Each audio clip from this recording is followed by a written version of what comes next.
Well, everyone, it's time for us to go ahead and kind of take a look at the iPhone versus the Samsung Galaxy versus the Google Pixel in 2023 and kind of see which specific phone you should go ahead and buy. And in my opinion, I don't really think there's a clear answer here for everybody, but I do think there are some really good advantages for picking up one phone over the other for an individual basis. Now, personally for me, where I'm coming from, I do use my iPhone as my everyday phone, but recently I've been spending probably more time on my Android, specifically my Samsung Galaxy, particularly for gaming and emulation and whatnot. With the Google Pixel, I've tried going into it. I think it's great too, but definitely I'm on both the iPhone and Android side, to be honest. Now, starting off with the outside and the price tags, there's always this common misconception that iPhones are way more expensive than Androids or Samsungs or whatnot. That is not the case. There are many Samsung phones that are way more expensive than iPhones. In fact, the most expensive Samsung phone is way more expensive than the most expensive iPhone. The Google Pixels aren't really going for the most expensive route just yet. I do think they're going to probably go into the full territory very soon. But I want to start off with that price tag area. With the iPhones,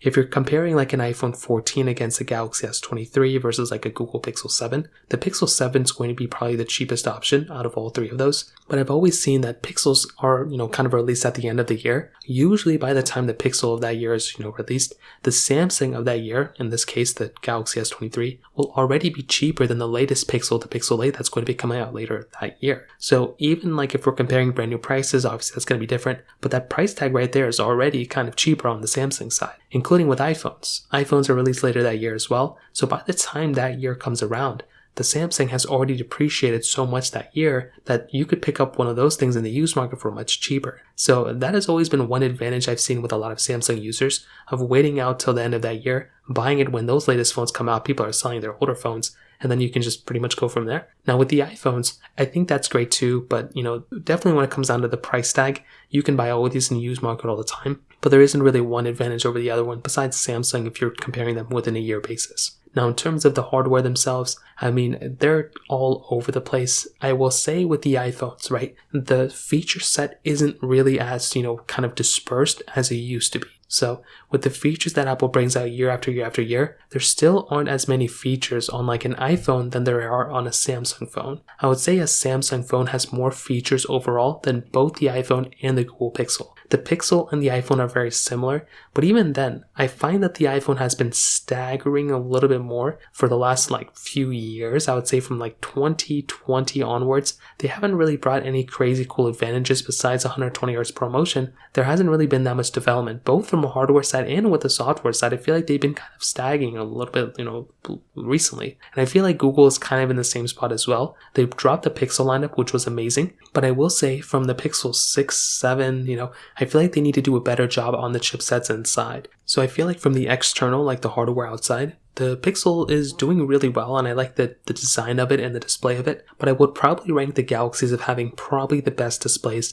when you kind of compare them all side by side. The Samsung Galaxy S22 has a better display than the iPhone 14 and the Pixel 7. I like the size of the Pixel 7 for that price tag. The iPhone 14 didn't really change too much the design or the display, so there's really not too much to kind of compare there either. Now moving on to the next side, which is the ecosystems. I personally do feel like the ecosystem of an iPhone is probably the best, but Samsung has been making, I feel like a Samsung fanboy right now, but Samsung has been making lots of improvements, and Google has also been making lots of improvement as well. I would say from an ecosystem standpoint, Apple is pretty solidified. They have it pretty much all covered, from the cloud side to Apple Music being so integrated to everything, to their headphones being integrated with everything. It's a pretty seamless experience. You can copy and paste from one Apple device to the other. AirPod switching is really cool as well. And I will say there's not really too much for Apple to improve on from that side. I think they pretty much have everything covered, and any new improvement in their key ecosystem would be awesome. Samsung, in my opinion, is making massive improvements there too.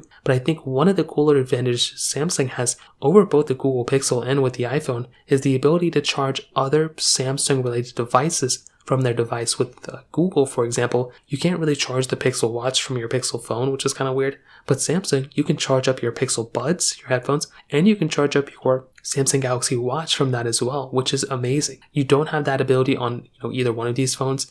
The Google Pixel does have reverse wireless charging, but not quite like how Samsung has it, which is so cool. On the Pixel side, they are still integrating more. They just released more, that Pixel Watch last year. That's a really cool thing they're bringing. So from an ecosystem standpoint, I would rank Apple as number 1, Samsung is number 2, and Pixel is number 3. So Apple has always killed it, but Samsung is starting to creep up a little bit. Now, in terms of the hardware internally, this is actually one of those things that's been kind of, was up and up for Apple for a while, but now they're starting to switch things out. So before, right, with the Apple side, they always had that 8 chip inside, which was beautiful, was very fast, but they recently changed a few things. Now they're kind of keeping this 1 year approach where basically the cheaper phone of that year, the iPhone 14, 15 base models, they're going to have the chipset of the Pro model from last year. So I think it's kind of okay, but definitely when compared to the, side by side like the S22 and the, S23 going forward and whatnot, there's going to be massive improvements going on with Qualcomm and with,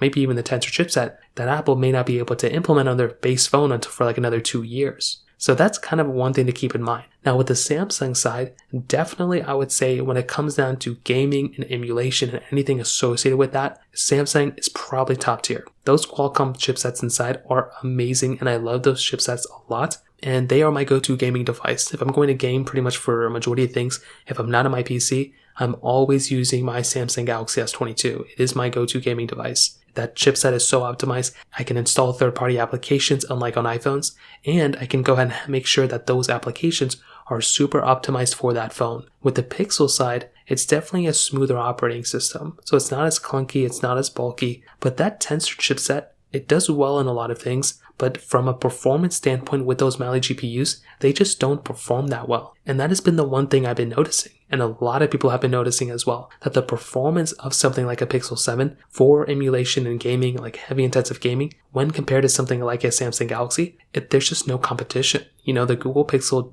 just isn't as good as the Samsung Galaxy. And I would also state, with the fact that the iPhone does not give us the ability of installing third-party applications or anything like that, that also gives us kind of a weird example because, well, what do we do about that? We can't even install the applications that we want to install. And now I'm forced to bring 2 phones with me everywhere because I want to play games on one and, have to, use the other one. So from that perspective, that is another massive thing to keep in mind as well. So from those things that I kind of mentioned here, again, it may seem like it's all over the place, but hopefully you kind of have an idea of exactly what's going on here. I don't think, again, as I mentioned, that there's a clear winner here.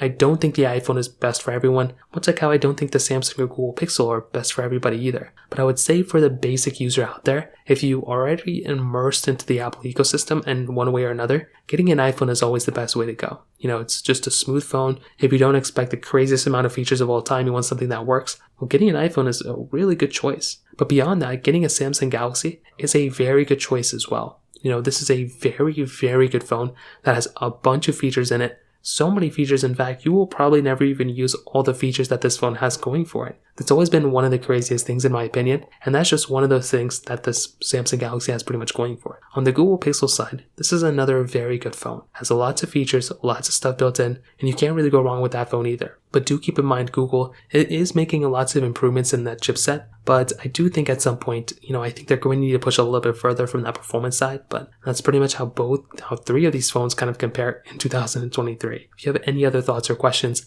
let me know in the comment section below. Hit the like button, that would mean so much, but definitely hit that subscribe button. More importantly than everything else, I love every single one of you guys. Hopefully I'll catch you guys in the next video. Peace out till then.